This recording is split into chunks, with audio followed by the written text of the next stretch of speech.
hear that some people are laughing, and it's nice to be in front of people, who are lively. And thank you so much for putting up with us, and at least with me. Now I understand why the government of India, or the tourism and the FICCI have called me on this panel. I was just going through the obvious list. I finally understood that everybody is learned, everybody is, a pillar or a strength in their industry. They needed a circus joker, and I think that is the one thing that was on the panel that was missing, and I think that they completed that very well with me. So,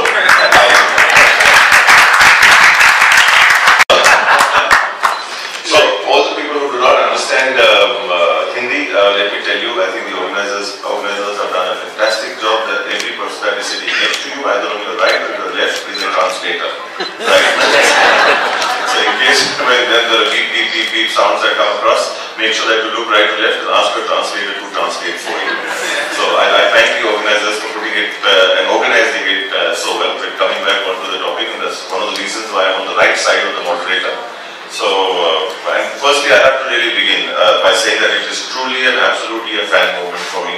I'm not going to shy away from sharing that sentiment and sharing that emotion. I think it's Alochana in English. Criticism. So, the Alochana karne walon ke kabhi smarak nahi bane. So, anybody who's criticized has never been celebrated, right? So, here we are being able to talk about things that we really like and love. And when we like and love something, I think that is the most important bit, that we have to share that. When there are great things, there are good things, when there are positive things, the idea should be to be able to communicate, to be able to talk, to inspire and to aspire. And I think that is one of the moments that I am feeling at this point in time. I think it's truly a pleasure. So thank you so much once again to the organizers, for making me worthy. I myself am a listener today, so I assure you I will try and take the least amount of time and torture you as minimalistically as possible. So at least you guys agree that I am torturing. So to come to Mr. Bharat here and to be able to learn listen to his wonderful learnings that he has had over the journey. One thing I think which was brilliant. As a child, I think you were involved with food. Right, when your parents were cooking, and you were always told to do those odd jobs and do the running around in the house and do the errands and get this and get that and all of that. And I think that post that there was a huge gap where everybody kind of moved away from the kitchens, and everybody started to get into the ready-made things, and how easily or in a shorter manner can you achieve something, and then suddenly lo and behold, people talk of it as the worst evil. But I think that it's done great deeds, and I think it was fantastic in a lot of other ways. And I think the idea here is to look at the glass as half full rather than as half empty. And I think when the pandemic session happened, people connected back with their roots. I think people came back to a lot of things. There were a lot of unfortunate things that happened, which I think one is very, very sad and sorry about, but the time is to move on from it and to be able to see what were the constructive things that kind of got left behind. And I think that is where I think we all connected back with Mother Nature. We connected back with the real things in life that mattered, our families, our homes, our people, the ones that we loved and cared for, and of course our food. And I think everybody at that time became a chef, And I think we know who to blame here, at least in our country, for the horrible food that the family may have eaten, because you decided to say that today I'm cooking, and then you had everybody running in different corners of the house and trying to fend for the meal for that day, because what they were going to receive wasn't obviously going to be anything exciting. But I think the journey there, I felt, was the idea was never to go through life, but the idea was to grow through life. So I think that was really, really nice, and I think we all kind of together grew together, just not went through life or just go through life at that point in time. And coming to the heritage side of things, I think it's important to understand the fact that there was a lot of turmoil, there were a lot of hardships that today we see it in a different manner. We see all these buildings stand up in the form that they do. It wouldn't have been possible without all of your support. I think it's just something which is exceptionally important to acknowledge the fact that nothing ever grew in the shade. Nothing ever flourished in isolation. So I think from our land, from this part of the world, I think there is a huge thank you to all of you to be able to support to keep this industry alive. I think that was a great deed in the right direction, and I think it helped all of us to kind of do better, because I don't think any of us are here in the proving way. We are not here to prove, but we're certainly here to improve. So thank you so much, all of you, for helping us improve, for all of us having to grow together, and I think that is where what our Prime Minister, our Honourable Prime Minister, has been saying for a decade now almost, is the fact that we are all one family. And things should not be restricted because of geographical boundaries, either inside or outside. And I think that was one. Nothing is going to be just happening by sitting outside the ground, but I think where we all need to come together. And I think the tourism industry, I can certainly say, really came together. And I think this is a testimony in time today, but time may be standing still, but we have moved forward.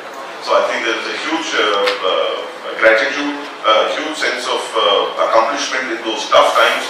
And I think everybody says that is, you have to do it in one day, it has to be done in one day. Things never happen in one day, but it will certainly happen on a day. So I think that is the day that we were waiting for, and I can very happily and very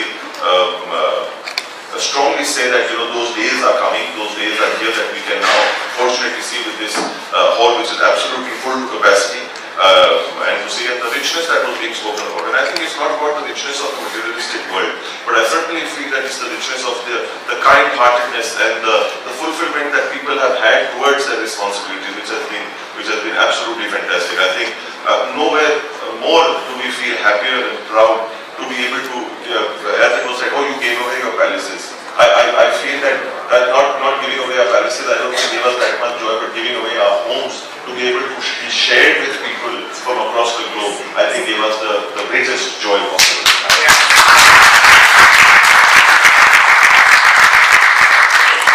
And I think it's a tourism conclave. I think I've been doing great injustice if I don't mention one more point. And I know I promised you I'm not going to torture you and I'll show you, by the watch the next 30 seconds. But I think it's exceptionally important, especially where we are sitting. I'm very happy to share. These are things great things in good times are always wonderful. But when times are not so good and when things are not so great, and that is when greatness is born, you know the testimony of time has really kind of held well. And I think one of those examples here are today the Tatas or the Taj Mahal hotels. And I'm very, very happy to share the fact that we are the lone jokers, the House of Mewar and the lovely the House of Tatas have been together in the longest association in independent India, together for over 50 years. We are celebrating our 50 years of being together with them. It's been great for us. I can't speak for them, so I'm not going to go down that route, but I think it's been a fantastic journey being with the Tatas for the 50 years, and that is where the beautiful hotel, the Lake Palace, was born in 62, where they kind of, we all began everything, and today it's obviously one of the 10 most recognized hotels, or as the most romantic hotels of the world, which helped put Udaipur, Rajasthan, Western India on the world map. The Bond film Octopussy, perhaps one of the worst Bond films ever to be shot, but I think it did great wonders as far as Udaipur was concerned. So we're very, very grateful for that. And I think at that time, in the early 70s, early 80s, all of these sort of things were picking up, which I think was great. And I think today in Rajasthan, we go across and we see people are very happy to be able to share their homes, which is coming back to their culture, coming back to their roots. So thank you so much, all of you, for taking out the time, for being here, for listening to us, being a great audience. And I think I am certainly exceptionally keen and waiting to listen to my colleague, my friend here. So thank you so much once again for having me. Thank you, I love this talk very much, and I think the same here in the audience also. They love your